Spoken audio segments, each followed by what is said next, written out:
Hiya, another Marky-mark video.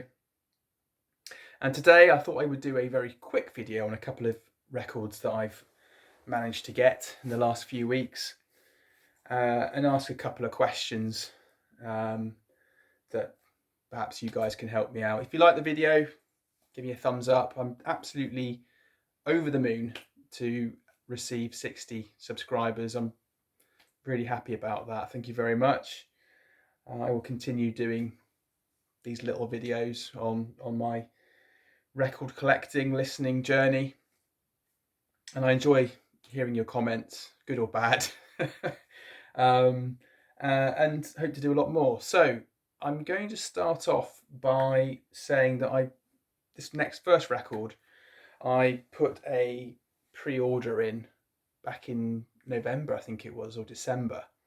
It's been out of stock in the UK as far as I've been able to find. And I got a notification that a new batch has come in, and it's Nina Simone's I Put a Spell on You from Acoustic Sounds on the Verve label. Beautiful gatefold, really nice. Some lovely photography there. Recorded in 1965, and this, for me, this really is a must-have if you're getting into jazz and enjoying vocal singers.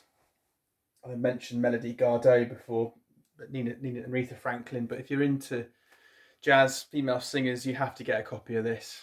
If it's such a beautiful album, fantastic. It really is. I mean, in terms of the presentation, it's gorgeous. It's on this silver label of Acoustic Sounds here, but which I think there's a sort of degrees of quality between the silver series but no, this is fantastic. It's a standout album. It should be in everyone's collection. She is an absolutely incredible artist, and she's a very, very important musician, and I'm very proud to have this. It's a very good record. Favorite track on here, and I've got so many actually. I Put a Spell on You, Ne me quitte pas, which was sung in French. I think Nina Simone, I think she lived in France in the latter part of her life. I think she might have passed away in France. So she really, she loved living in France. But anyway, so really good record. Thoroughly recommend it. The second showing that I wanted to talk about is a bit of a query to me, because I don't know why it's not sold out. The label says they've printed 750 in the batch, and it's still for sale at a really, really cheap price, and it sounds absolutely blimmin' marvellous. And I'm gonna just pull it out of here, and it's this. It's Bill Evans, the brilliant Bill Evans. And it's on the Timeless Jazz 45th anniversary series from Music on Vinyl. I've mentioned this before, possibly on the forums, but I've got a lot of time for Music on Vinyl.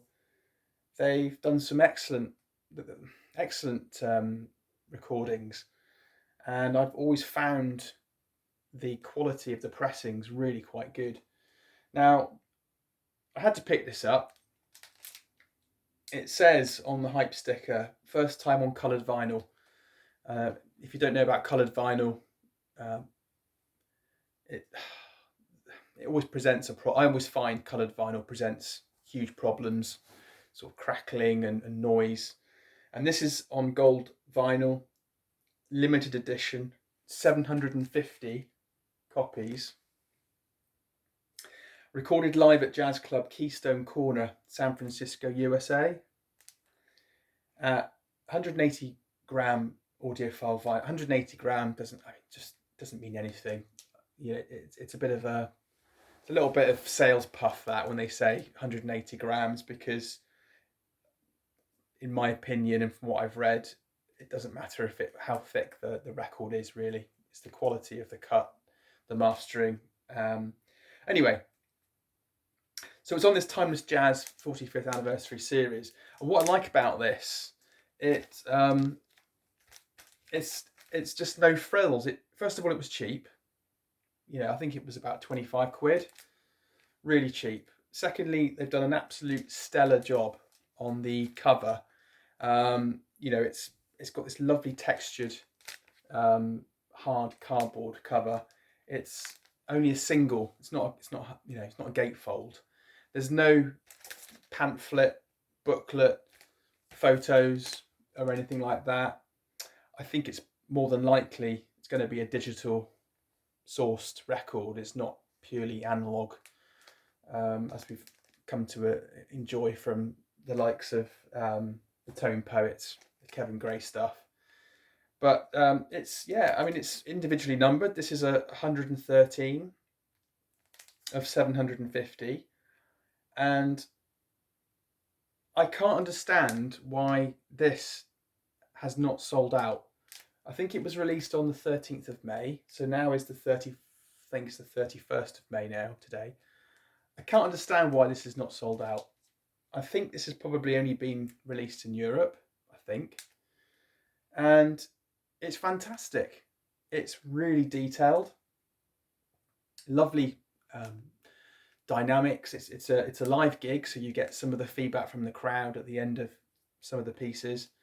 There's a really nice, a really lovely, quick, uplifting, positive version of MASH, the theme from MASH, which is quite nice. I'm looking forward to You Must Believe in Spring, which is being brought out by Kraft next month, which has got the most incredible atmospheric, really lovely,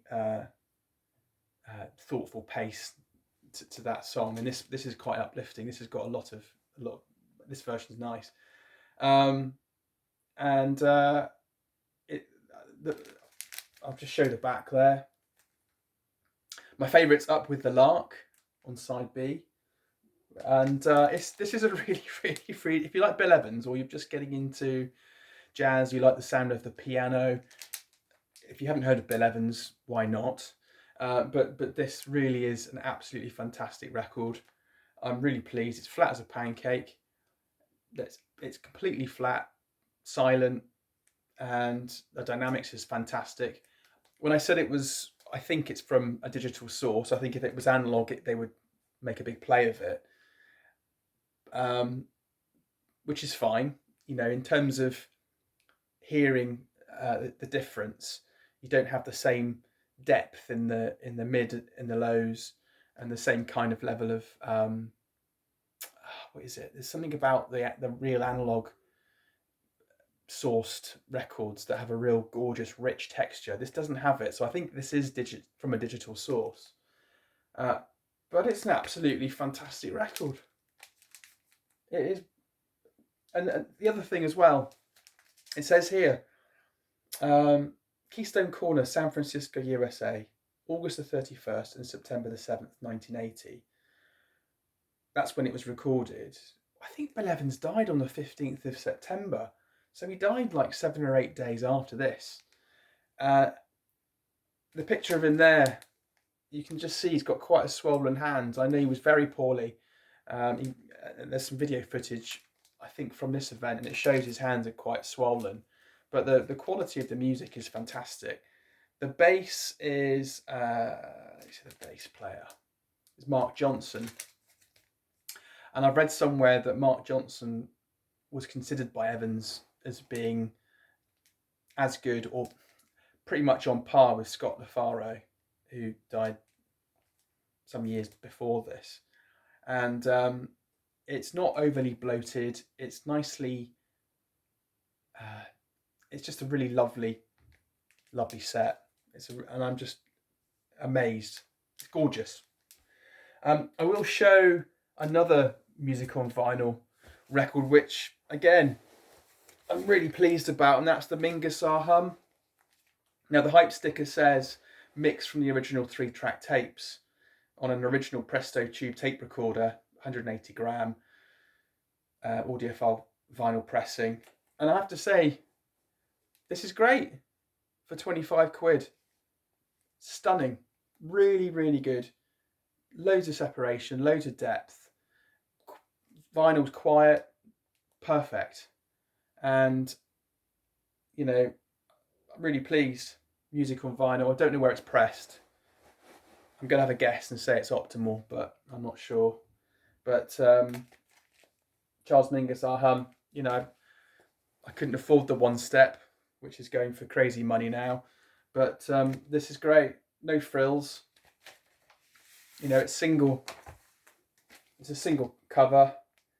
There's no inserts, I don't think, any photographs or anything like that. It's you know, the other record I wanted to show you as well on the anniversary series from Music on Vinyl, which if you don't have, I think you should have, is Eastern Rebellion.